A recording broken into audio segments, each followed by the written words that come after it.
धर्म क्या है, लेकिन इससे जो ज़्यादा इंपॉर्टेंट सवाल है वो ये है कि धर्म क्यों है। What is the purpose of religion.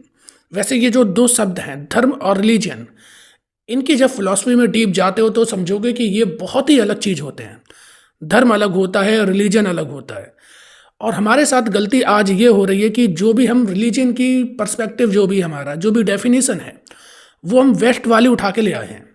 जो भी वेस्टर्न कंट्री में जैसा एक रिलीजन का स्ट्रक्चर होता है, जैसे रिलीजन एक वर्क करता है, उसी को हम इंडिया के ऊपर और लगाने की कोशिश कर रहे हैं।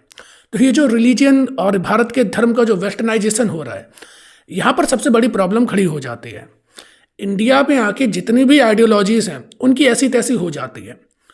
कम्युनिज्म जब भारत में आया तो वही कम्युनिज्म डेमोक्रेटिक तरीके से चुनाव भी लड़ता है, जबकि कम्युनिज्म और डेमोक्रेसी तो एक दूसरे के बिल्कुल विपरीत हैं। लेकिन भारत में आया तो वो डेमोक्रेटिक कम्युनिज्म है। तो इसी वजह से भारत में जब भी वेस्टर्न के कोई भी विचार थॉट आते हैं तो हम उन्हें वैसा ही थोपने की कोशिश तो करते हैं, पर वो वैसे थुप नहीं पाते हैं, बिल्कुल वैसा हो नहीं पाता है। ऐसे ही धर्म के साथ भी हुआ। तो इसीलिए हम पर्पस समझेंगे कि धर्म का पर्पस क्या होता है। इसके लिए आपको इतिहास में चलना पड़ेगा। हम थोड़ी प्री हिस्ट्रिक एरा की भी बात करेंगे, जब राइटिंग नहीं थी, मतलब कि कुछ भी हमें लिखा हुआ कहीं पर कुछ नहीं मिलता है। तो ऐसा माना जाता है कि लगभग 1 लाख साल पहले भारत में 75-80 हज़ार साल पहले जो प्रीमेटिव थे, प्रीमेटिव भी नहीं कहेंगे, वो तो तब होमोसेपियन लगभग हो चुके थे। तो वो लोग जो थे उन्होंने आग के ऊपर विजय प्राप्त कर ली थी। तब समझना कि इंसान की जो साइकोलॉजी है, क्योंकि उसे हर चीज़ प्रकृति से मिल रही है, नेचर से मिल रही है, उसके लिए जो प्रकृति है वही सब कुछ है। वो खाना दे रही है तुम्हें, वो रहने के लिए तुम्हें जगह दे रही है, उसी के होने से तुम हो। जब तुम्हें मिलता है कि तुम्हें एक फल मिल गया, तुम धीरे धीरे उस पेड़ को फिर धन्यवाद करने लगते हो कि इस पेड़ की वजह से मुझे खाना मिला है, इस नदी की वजह से मुझे पीने के लिए पानी मिल रहा है, जो कि मेरी ज़िंदगी के लिए एसेंशियल है, बहुत ज़रूरी है। तब धर्म एथिक्स से बिल्कुल अलग था। एथिक्स तब थी नहीं, तब मोरालिटी थी नहीं, क्योंकि तब बैंड बनना स्टार्ट हुए थे। तब बड़े बड़ी कोई सोसाइटी नहीं बन गई थी, छोटे छोटे कबीले थे, 100, 200, 150 लोगों के ऐसे। लेकिन धीरे धीरे जब क्या हुआ, एवोल्यूशन के फेस में आए, उन्होंने देखा कि हम धीरे धीरे प्रकृति के ऊपर विजय प्राप्त कर रहे हैं। पहले उनके लिए नेचर ही सब कुछ होते थे, क्योंकि खाना पानी रहना सब कुछ इस प्रकृति से ही हमारा चल रहा है, उसी से हो रहा है। तो हमें जो दिख रहा है हम उसी को पूज रहे हैं। लेकिन फिर इंसान ने देखा, यार धीरे धीरे करके हम तो इन पे कंट्रोल कर रहे हैं। वो सारी चीज़, उसी को हम टेक्नोलॉजी बोलते हैं। लोग टेक्नोलॉजी का मतलब नहीं समझते। टेक्नोलॉजी केवल इतनी होती है कि किस तरीके से हम नेचर के ऊपर अपने डोमिनेंस स्थापित कर सकते हैं, वो टेक्नोलॉजी होती है। हर ज़माने में, हर ज़माने के अनुसार उनकी अलग टेक्नोलॉजी होती है, उनके टूल्स भी अलग होते हैं। जो पत्थर के टूल्स बनते थे, आज आपके लिए वो एक महज पत्थर हो सकता है, लेकिन उस टाइम पे वो बहुत बड़ी इन्वेंशन था। वो पत्थर बहुत बड़ी टेक्नोलॉजी था, वो उनके लिए बढ़िया हथियार हुआ करते थे, बढ़िया टूल थे उनके लिए। तो इसी तरीके से पहले वो प्रकृति को सब कुछ अपना मानते रहे।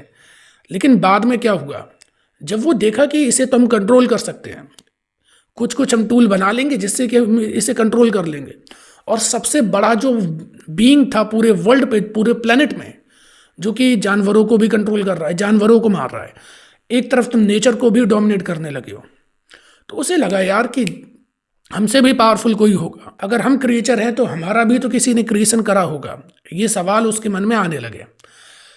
थोड़ा जब समाज विकसित हुआ, जब ऐसा हो गया कि सिक्योरिटी प्रॉपर है, खाने के लिए चीज़ें जो मिल रही हैं वो पर्याप्त हैं, कोई भी लड़ाई झगड़ा नहीं हो रहा, जानवरों का खतरा नहीं है, और खाने के लिए फसल होने लगी, एग्रीकल्चर हो रहा है मेसोलिथिक के आसपास की बात। तब वहाँ पर सोसाइटी बनने लगी, प्रॉपर्टी का कंसेप्ट आ गया कि ये खेत तुम्हारा होगा, ये तुम अनाज उगा रहे हो। अब मेरे पास खेत नहीं है, मैं अनाज नहीं उगा पा रहा हूँ, तो मैं क्या करूँगा, मैं बर्तन बना रहा हूँ। यहाँ से प्रॉपर्टी का ये पूरा सिस्टम आया, बार्टर आफ्टर एक्सचेंज, सब ट्रेड रेड होने लगा।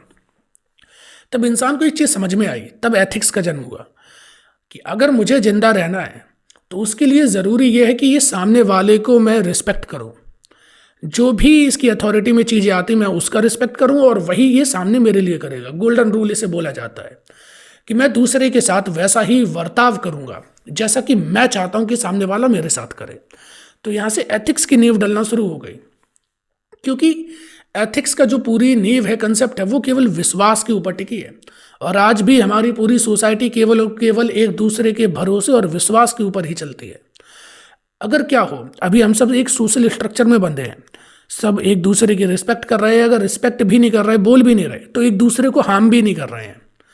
लेकिन अगर क्या होता उस टाइम पर कि तुमने कोई वादा कर दिया कि ठीक है हम तुम्हारे खेत से कुछ नहीं करेंगे, हम तुम्हें टोकरी दे देंगे, तुम हमें अनाज दे देना, और कोई चीटिंग कर लेता, या जब वो बाहर कहीं सो रहे होते तो हथियार बना के उन्हें मार देता, तो इससे क्या होता है, एक दूसरे की जान को खतरा बढ़ जाता। इस वजह से सोसाइटी में म्यूचुअल को एग्जिस्टेंस के लिए एक दूसरे का साथ बहुत जरूरी था, तो यहाँ पे एथिक्स आ जाती है।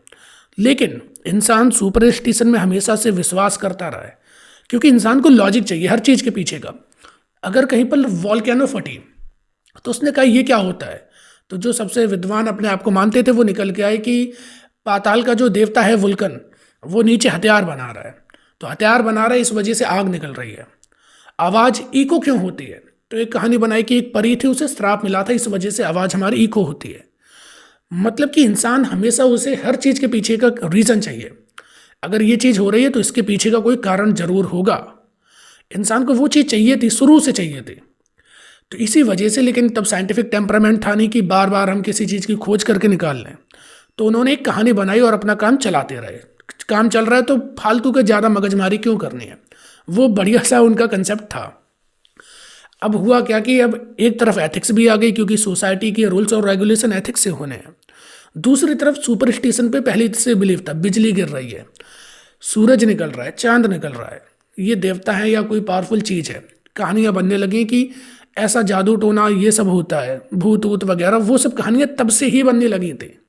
वो कहानियाँ हमें अगर तब की गुफा देखी जाए, तब की वहाँ पे जो रीति रिवाज कुछ अभी अवशेष मिल जाते हैं, तब से इंसान सुपरस्टिशंस में बिलीव करता था। अंधविश्वास में विश्वास जरूरी था उनका, और वो उन्हें प्रोटेक्ट भी करता था। तो ऐसे करके एक लाइन आई जहाँ पे पहले से भगवान तो कोई मौजूद था, सुपरस्टिशन था, लेकिन एक तरफ एथिक्स भी आ रही थी। अब वही एथिक्स रिलीजन से मिल जाती, क्योंकि एथिक्स को बड़े लेवल पे कैसे माना जाए, कैसे स्केल करा जाए, तो वो कहाँ से स्टार्ट होती है, एक रिलीजियस प्लेस से। टेम्पल हो सकता है, वो कुछ भी हो सकता है। तो जो टेम्पल का पुजारी है, उसके जरिए रूल्स और रेगुलेशन बनाए गए, उसे अब सब लोग मानेंगे। इस वजह से वो जो एक सुपरस्टिशन था, बिलीफ था, वो धीरे धीरे करके एथिक्स के साथ जुड़ता चला आया। फिर हमें सबसे बड़ी जो क्रांति देखने को मिलती है, वो जब हमारी इंडस वैली बन जाती है, उसके बाद भी थोड़े थोड़े फिर पूजा पद्धति वो सब होने लगती हैं। जब इंडियन कल्चर में अगर हम बात करें, जब आर्यन आए थे भारत में, उस टाइम के आसपास होने लगता है। लेकिन धर्म में जो सबसे बड़ा शिफ्ट आता है, जैसे कि हम अध्यात्म बोलते हैं, स्पिरिचुअलिटी बोलते हैं, वो आता है लगभग 3000 से 2500 साल के आसपास। उस टाइम पर कुछ ऐसा होता है, पूरी दुनिया में एक वेव निकल के आती है, जिन्हें कि आज हम फिलोसफर और उनकी फिलॉसफी को पढ़ते हैं। भारत के पर्सपेक्टिव में अगर मैं बात करूं, वो गौतम बुद्ध हो सकते हैं, महावीर हो सकते हैं, चारवाक फिलॉसफी हो सकती है। वेदों के आधार पर भी जो 6 स्कूल हैं, मीमांसा, न्याय, योग, वैशेषिका, वेदांति, ये सारे निकल के उसी वक्त के दौरान कुछ आए थे। उस टाइम पर मुझे जो लगता है पर्सनली, जो जितना मैंने पढ़ा है, कि सोसाइटी में प्रॉस्पेरिटी इतनी आ चुकी थी कि किंगडम बनने लगे थे, राज्य बन रहे थे, सिक्योरिटी थी, प्रॉस्पेरिटी भी बहुत ज़्यादा हो चुकी थी, खाना भी सबको बराबर मिल ही रहा था, जिसकी वजह से लोगों का ज़्यादा टाइम उनके ऊपर गया। मतलब कि अगर तुम दिन में 5-6 घंटे मेहनत करते हो केवल और केवल पानी लाने के लिए, अपने लिए दिन का भोजन इकट्ठा करने के लिए, तो तुम्हारा कभी भी बुद्धि उससे आगे जा ही नहीं पाएगी। तुम्हारे लिए ज़िंदगी इतनी है कि रोटी कमाओ, रोटी खाओ, बस।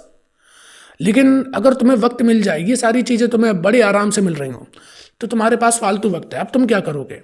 तुम सोचोगे यार कि ये जो चांद है ये किस लिए है, सूरज किस लिए है, जो ये एक सोशल सिस्टम जो बन चुका है सोसाइटी का, जाति भेद जो है, या लड़कियों को पढ़ने की इजाज़त नहीं है, या राज्य साम्राज्य है, या फिर ये जीवन भी क्यों है, मेटाफिजिक्स। यहाँ से मेटाफिजिक्स का इवोल्यूशन होने लगा।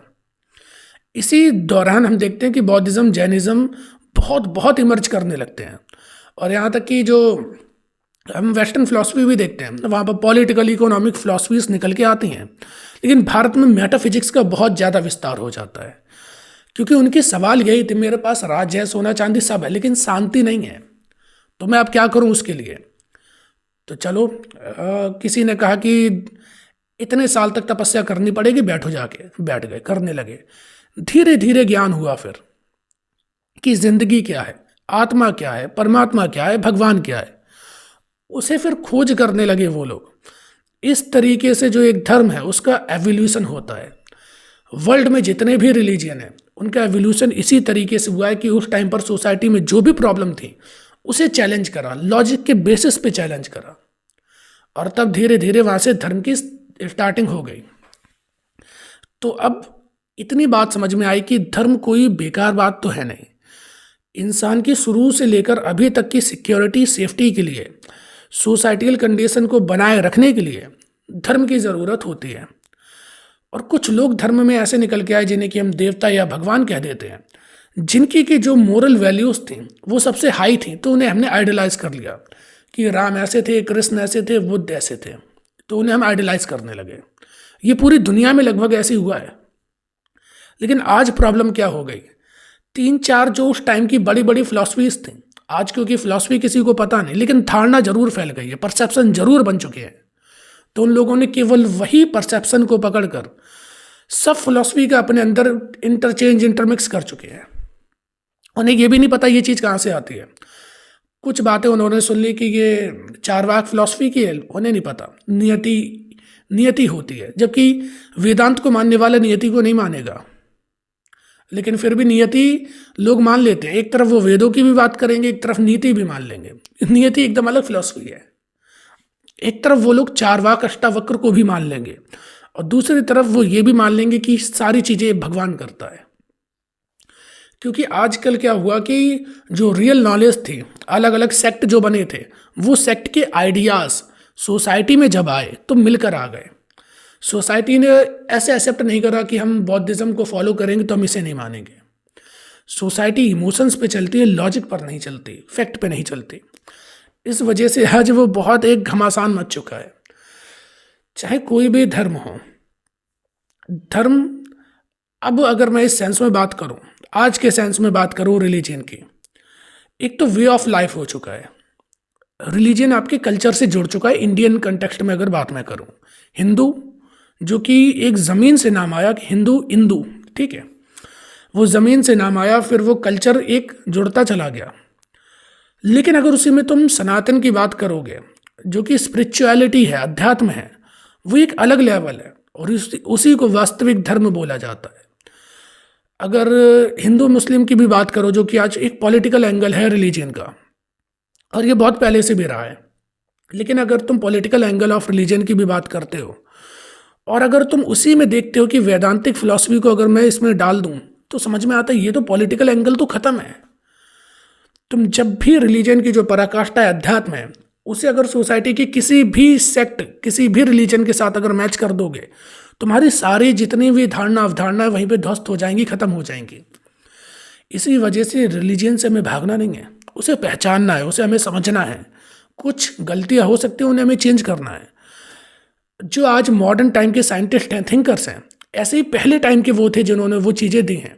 शायद कुछ कमी हो सकती है, हम उसे सुधार सकते हैं, लेकिन अगर तुम उसके विपरीत जाओगे, धर्म के विपरीत अधर्म होता है, पंथ के विपरीत दूसरा पंथ हो सकता है, हिंदू के विपरीत मुसलमान, मुसलमान के विपरीत क्रिश्चियन, सिख, ईसाई, बाकी सब जो भी चीज़ें हैं वो हो सकती हैं, लेकिन धर्म के विपरीत जो होता है वो अधर्म होता है। केवल जो आज धर्म के विपरीत होगा वो अनएथिकल भी होगा।